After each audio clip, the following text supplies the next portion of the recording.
Hey, Science, is it really you? I didn't recognize you without your white coat. Where are you off to? Oh, hello, Society.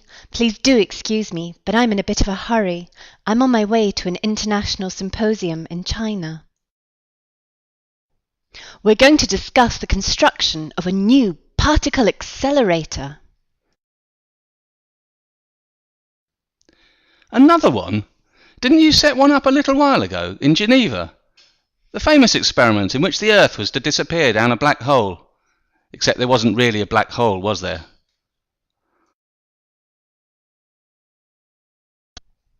Nothing escapes you, does it, Society?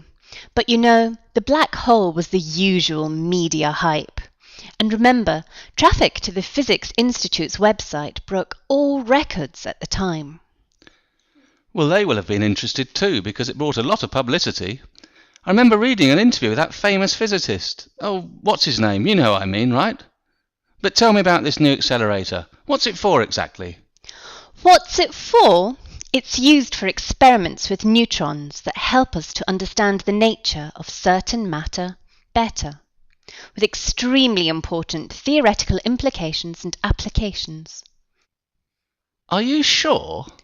Well, it's not exactly black or white.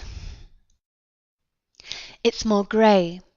But why am I wasting my time explaining things to you? You don't listen to me. You don't understand me. You've never understood me.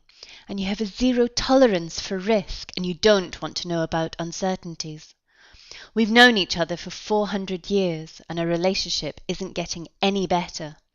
At least I have the courage to admit it. You're not really interested in me. And if you're honest, you're also a little bit afraid of me, aren't you? Afraid? The reality is that I have to perform great human feats just to balance the books. I'd like to see you paying for health, education, social security. And it's not true that I don't spend money on research, because I do.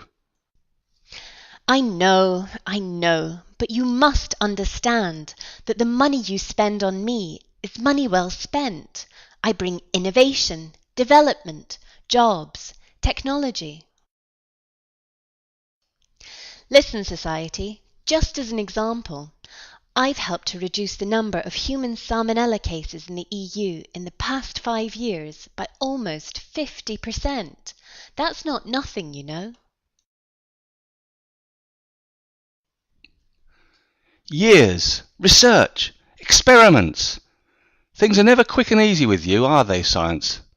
It's been more than 30 years since you told me you were about to find a cure for cancer, and more than 20 since you asked me for money to produce an AIDS vaccine.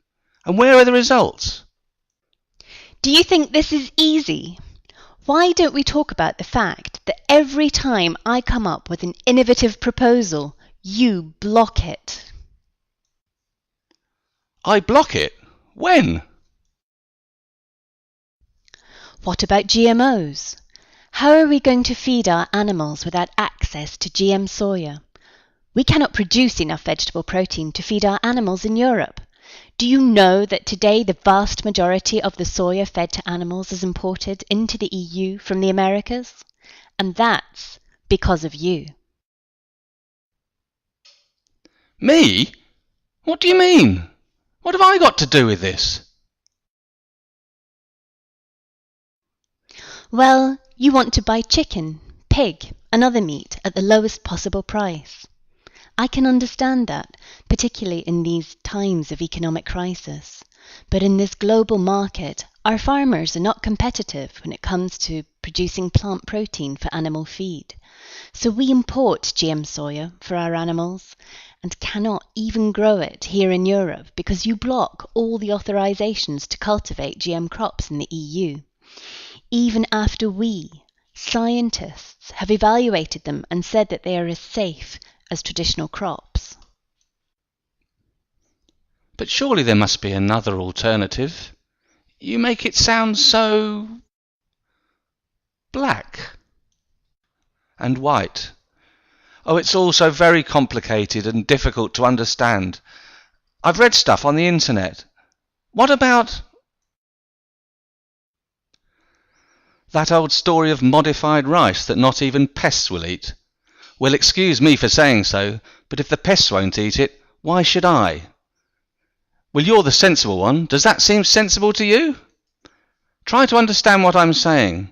What if it turns out that GMOs destroy farming? Is farming to be handed over to multinational companies? And who's paying for this research anyway? What are their motivations? Think twice about it before you change what I eat. Science, have you really considered all the implications? Should it really be up to you to decide? And how can I have my say? Have I considered the implications? Society, please, with all the other things I have to do.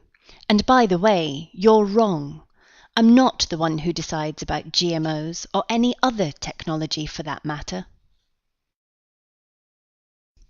You're barking up the wrong tree there.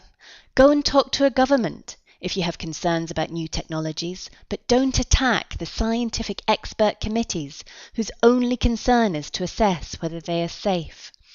Our only aim is to protect you, animals, and the environment. Yeah, right. You expect me to believe that? Have you ever told me that a GMO is not safe? Seems to me that all you care about is protecting industry. There you go again, as expected. When we do not find any risks related to a new product or new technology, then you say that science is sold out to industry. Meanwhile, scientists bend over backwards to uphold the highest standards of independent science, filling in all kinds of declarations of interest forms which are published on the internet. Our lives are laid out for all to see. And what about you? What are your interests? And who is funding you? Well, it's obvious. We're serving the public interest. Why should we need to declare anything? All we care about is protecting human and animal health and the environment. Everyone knows that.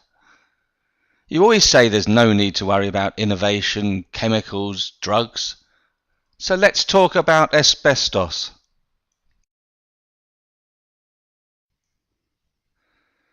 You told me it was the safest material around, remember? You even had me using it in school buildings, and then it turned out that it was carcinogenic. You're quite right. But who discovered that asbestos is carcinogenic? I did. Okay, but... Oh, come on, enough. I've been listening to you two arguing for ages. It sounds like we all have the best intentions at heart. Isn't there a way we can accept our differences and work together?